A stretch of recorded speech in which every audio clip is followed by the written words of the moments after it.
মই কচুলতি বনাম বুলি ভাবিছো। কচুলতিটো প্ৰথমতে অলপ বইল কৰি ল'ব লাগিব। বইল কৰাৰ সময়ত অকণমানি হালধি আৰু অকণমানি নিমখ দিব লাগিব। দিয়াৰ পিছত ঢাকি দিব। ঢাকি 5 মিনিট 2 মিনিট 3 মিনিট পাছত ঢাকনিখন ওলাই কিনে পানীৰ পৰা লতিখিনি ওলাই দিব।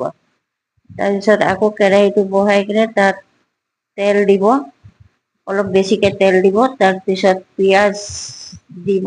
পিঁয়াজটো আধা ভজা হলে আপুনি তাতে গ্ৰাইণ্ডাৰত পিছা মছলা, আপোনাৰ আদা, নহৰু, পিঁয়াজ এইবিলাক দিব। তাৰপিছত অকণমানি জলকীয়া গুড়া দিব, হালধি দিব, পৰিমাণে নিমখ দিব।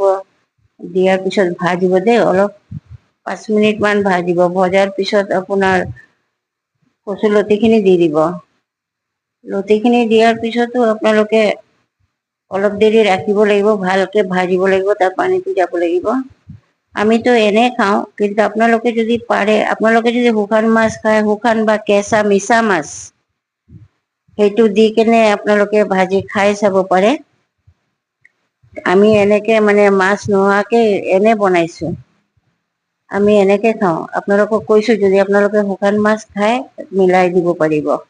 আৰু এতিয়া ভালকে হিলাই থাকক মছলাটো দি মেলি।